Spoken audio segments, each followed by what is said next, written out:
एक बार अंकित और उसके दोस्तों ने एक ट्रिप पे जाने का प्लान बनाया। अंकित और उसके दोस्त एक पुरानी हवेली में घूमने गए जो बरसों से बंद थी।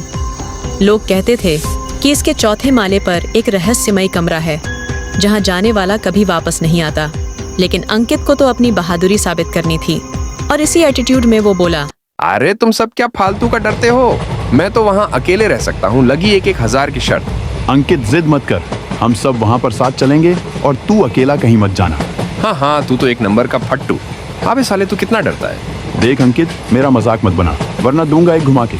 और दोनों दोस्तों में बहस हो जाती है और उसी वक्त उनका स्टेशन भी आ जाता है और साथ एक लड़की भी आई थी जिसका नाम नैना था और वो उन दोनों को चुप कराते हुए कहती है, रुको रुको, तुम दोनों लड़ना बंद करो, मैं इनसे पूछती हूँ, शायद हमें भूतिया हवेली के बारे में कुछ पता चले।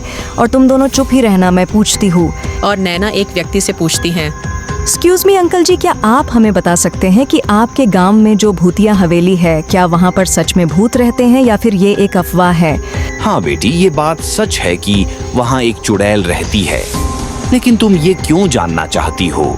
बस ऐसे ही हम लोग यहाँ घूमने आए थे तो सोचा यहाँ पे भी घूम लेते हैं। देखो बेटी, वो कोई घूमने की जगह नहीं है, लेकिन मुझे पता है कि तुम लोग मेरे मना करने के बाद भी तुम सब वहाँ जरूर जाओगे।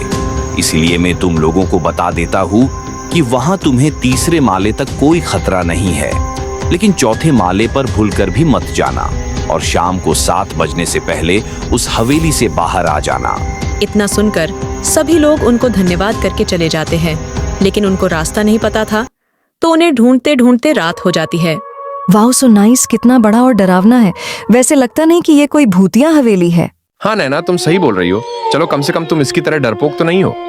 चलो अंदर चलकर थोड़ा आराम कर लेते हैं, वैसे भी ज्यादा रात हो गई है। और हाँ, कोई लोग डरना मत, अगर कोई भी भूतिया हरकत होती है तो मुझे जरूर से बताना। और इतना कहकर सभी लोग हवेली के अंदर चले जाते हैं, लेकिन सबको ये बात अभी भी थोड़ी बनी बनाई लग रही थी। इसीलिए सबने तय किया कि वे रात भर हवेली में रुकेंगे और देखेंगे कि आखिर सच्चाई क्या है। वो हवेली काफी बड़ी थी तो सभी लोग अलग अलग कमरे में सोने चले गए। रात के तकरीबन 1:30 बजे अंकित को कुछ सुनाई देता है। कौन है वहाँ? लेकिन वो अपनी थकान से भूल गया था कि वो एक भूतिया हवेली में सोया है और वो एक डंडा लेकर उस आवाज की तरफ जाता है। उसे लगा कोई चोर उसके घर में घुस आया है। ये चोर भी ना ठीक से सोने भी नहीं देते। आज तो मैं इनको बैंगन का भरता बना दूंगा। और वो नींद में गलती से चौथे माले पर चला जाता है और अचानक से आवाज तेज हो जाती है और उसे किसी औरत के रोने की आवाज आने लगती है। ये रात को कौन औरत रो रही है? इसका पति इसको छोड़ के चला गया या इसे छोड़ नहीं रहा? तभी अचानक से अंकित की नींद टूट जाती है और डरावनी आवाज में उस हवेली की चुड़ैल बोलती है, आओ राजा जी, बरसों बाद इस हवेली में कोई आया है। देखो मुझे जाने दो, वरना तुम्हारे लिए अच्छा नहीं होगा। और फिर चुड़ैल बोलती है, अरे तुम जाओ, मैं कुछ नहीं बोलूँगा, लेकिन जाते जाते इस दरवाजे में रखा सोना तो लेते जाते। आइए ना राजा जी, इसे लेते जाइए, मैं इन सब का क्या करूँगी। अंकित सोने का नाम सुनकर खुश हो गया और डंडे से जंजीर तोड़ दिया और दरवाजा खोलकर अंदर चला गया। दरवाजा खुलते ही एक जोर से हंसी पूरे हवेली में गूंज उठी। Kenapa tak tidur lagi, ha?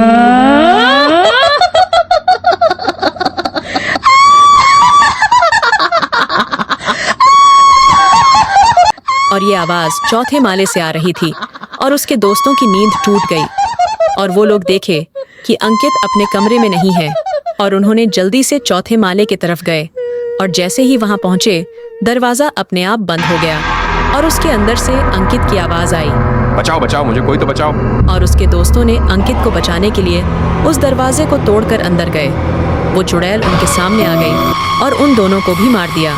तो दोस्तों, आपको ये भूतिया कहानी कैसी लगी कमेंट करके जरूर से बताना। और आपको इसका पार्ट 2 देखना चाहते हैं तो वीडियो को लाइक एंड डू गू कहानी को सब्सक्राइब करके कमेंट करो पार्ट 2। हम इसका अगला पार्ट जरूर बनाएंगे। तब के लिए आप देखें इस कहानी को। Bye bye and take care.